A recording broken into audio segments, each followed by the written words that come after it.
Live from WBFF in Baltimore, this is Fox 45 Morning News. Well, studies show that half of premature deaths in the United States are preventable. Here with some of the top causes of these deaths and also what's being done to change that, we have CEO of Fit to Go Personal Training, Donnie Singer, and we have Krista Michael. She's the head of Discharge Planning at Johns Hopkins, both joining us this morning to talk about the behaviors and then some of what we can do to change that behavior. So thank you both for being here. Yeah, absolutely. So I wanted to bring Krista on today because what we're talking about is that if we look at the drastic change we made as a society with tobacco, right? Like even 10 years ago, you'd see everybody had a cigarette. You rarely see it when you're walking outside now. Even with that, our rates of preventable deaths are going up because of behavioral factors like specifically nutrition and exercise. And so it's a problem that's actually getting worse, and at such a worse rate that even with all the progress we made with tobacco, the preventable deaths are going up, not down. Okay, we know so much more now, but now we've got to focus on changing behavior so then people aren't coming to see you. Right, so yeah, so that's a problem with, the culture of the medical community is that we're really reactive. So someone gets sick and we want to give them a pill to fix it. But we should be really more focused on what we can do to prevent those issues in the first place.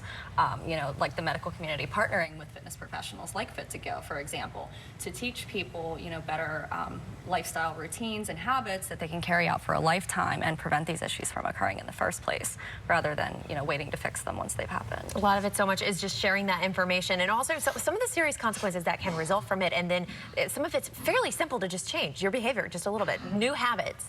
Yeah, absolutely. And so that is our approach, right? Like we wait till a problem and give you a pill. And so what we try to do as fitness professionals is, rather than just being personal trainers who focus on body composition, is actually starting to brand fitness as more of something that has a role in medicine. Like has a role in, it is the first line of avoiding all the diseases that come up in the first place. If we're doing our job right, Krista shouldn't have a job.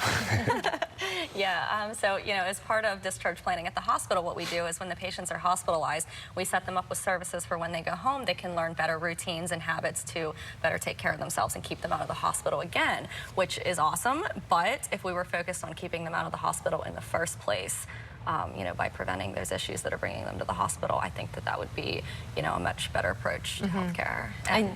And you got some good things, just some tips for diet, for exercise. We've got about 30 more seconds here. Yeah. So you have something, Donnie, specifically. Yeah, absolutely. So what I want to leave people with is the simplest way to get started, which is that Paul method. One of those first seconds you and I did back in 2017, which is just the simplest 10-minute home workout to do in the morning. And I want people to start with that because it's a catalyst. Yeah, you're going to get that 10-minute workout in, and it's going to be a workout, but it's more that's going to change all the other habits throughout the day. It's what we call exercise, what we call a keystone habit, which it's one habit that leads to others. So that's what I want people to start with. And you can start with that 10 minutes, and then who knows where you'll end up 30 minutes. Exactly. All right. Well, thank you guys so much for joining us this morning. We appreciate some good habits. And you can contact Donnie, full screen information right on the plan to get that Paul method that he is talking about right there. Thank you, Krista and Donnie. We appreciate it. Yep, thank you.